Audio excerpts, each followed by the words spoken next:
Hello दोस्तों, आपका स्वागत है हमारे चैनल सुपर परफेक्ट क्लासेस में। आज की वीडियो में हम क्लास 9 का इम्पोर्टेंट क्वेश्चन देखने वाले हैं, तो वीडियो को अंत तक जरूर देखना और जिसने भी लाइक से सब्सक्राइब नहीं किया कर दीजिएगा। क्लास 9 का विज्ञान जो कि यहाँ पे जुलाई हो जाएगा, 5 जुलाई आप लोग का एग्ज़ाम होने वाला है। तो चलिए शुरू करते हैं। यहाँ पे मिस्टेक हो गया, जून नहीं होगा, यहाँ पे जुलाई हो जाएगा। तो चलिए पहला क्वेश्चन है कि शक्ति का SI मात्रक लिखे। शक्ति का SI मात्रक लिखना है और उसे परिभाषित करें। शक्ति किसे कहते हैं? तो कार्य करने की दर को शक्ति कहते हैं। कार्य करने की दर को शक्ति कहते हैं। दर मतलब आप 1 मिनट में कितना काम करते हैं उसी को ही दर बोलते हैं।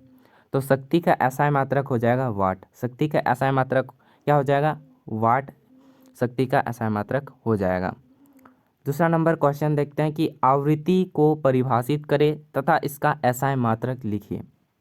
Define frequency and right it's SI unit. तो इसका आंसर हो जाएगा कि एकांक समय में दोलनों की कुल संख्या को तरंग की आवृत्ति कहते हैं।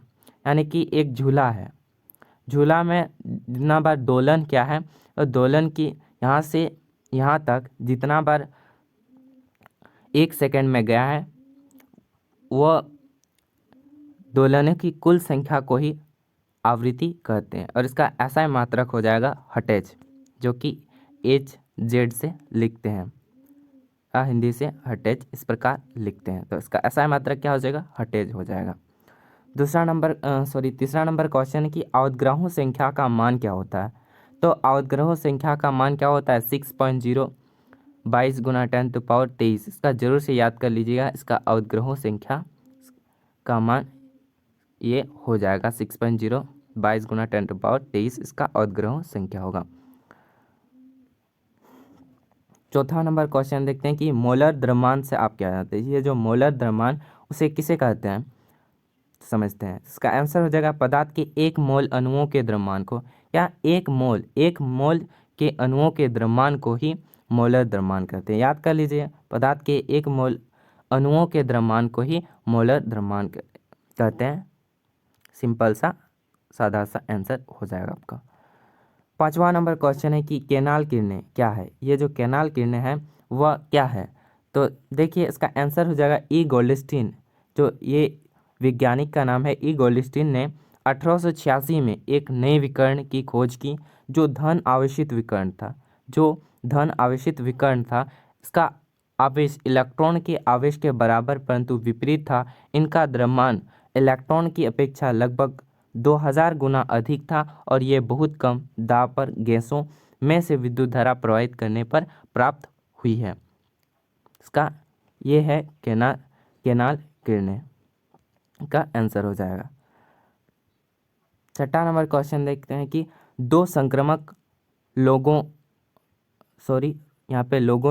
रोगों का नाम हो जाएगा। 2 संक्रामक रोगों का नाम क्या होगा? तो चलिए आंसर देखते हैं। इसका जो आंसर हो जाएगा वो हो जाएगा, पहला लिख सकते हैं एड्स लिख सकते हैं। दूसरा लिख सकते हैं हेजा आप लिख सकते हैं। तीसरा चेचक और चौथा सेफिलिस। इसमें चारों में से जो भी, और आप भी जानते हैं तो संक्रामक रोग अपने आप से भी लिख सकते हैं। कोई 2 लिखना है, ये जरूरी नहीं कि हम लिखें जो वही आप लिखिए, आप अलग से भी लिख सकते हैं। 7वां नंबर क्वेश्चन देखते हैं कि एक जो स्वस्थ व्यक्ति होता है किसे कहा जा सकता है?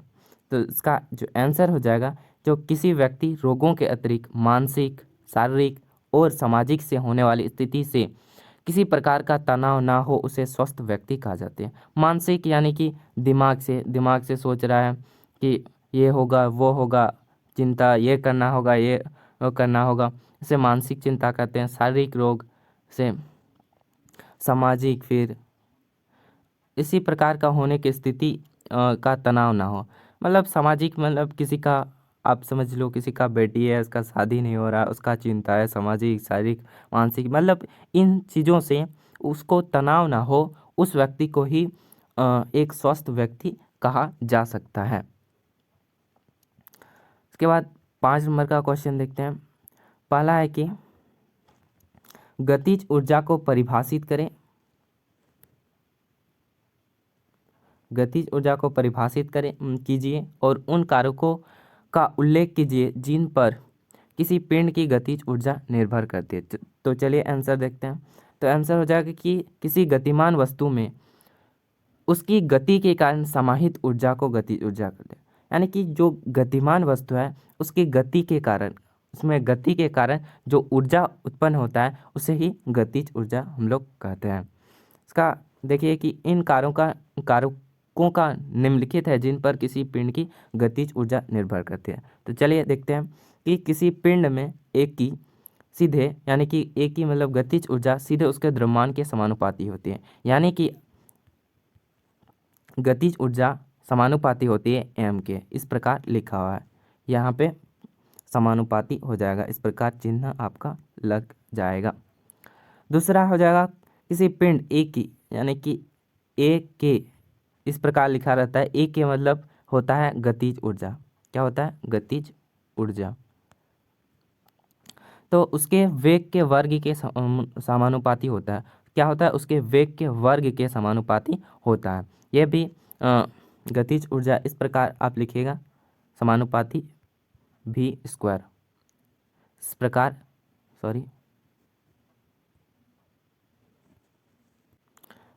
इस प्रकार का समानुपाती हो जाएगा।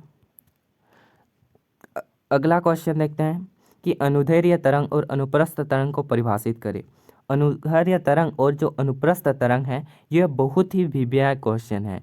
यह आपको 2 नंबर में भी पूछ सकता है, 3 नंबर में भी पूछ सकता है। तो इसको जरूर से कर लेना, अनुदैर्ध्य तरंग और अनुप्रस्थ तरंग को जरूर से याद कर लीजिएगा। तो चलिए देखते हैं अनुदैर्ध्य तरंग किसे कहते हैं। जब तरंगों में माध्यम के कण, जो तरंग है वह माध्यम के कण तरंग संचरण की दिशा के अनुदिश कंपन करते हैं तो ऐसे तरंगों को अनुदैर्ध्य तरंग कहते हैं। आप यहाँ पे देखिए, ये जो है ये अनुदैर्ध्य तरंग हुआ, ये जो है अनुदैर्ध्य तरंग हुआ, और ये जो है ये अनुप्रस्थ तरंग है। तो क्या होगा, ये जो इस प्रकार से चल रहा है उसे ही अनुदैर्ध्य तरंग कहते हैं। तो क्या होता है, तरंग संचरण की दिशा है जो अनुदिश कंपन कर रहा है, इस प्रकार कंपन कर रहा है। जो ये जो कहते हैं ये अनुदिश कंपन कर रहा है, इस प्रकार से कंपन कर रहा है ना, इसलिए यहाँ पे लिखे हैं कि संचरण की दिशा अनुदिश कंपन करते हैं, ऐसे तरंगों को अनुदैर्ध्य तरंग कहते हैं। और अनुप्रस्थ तरंग किसे कहते हैं?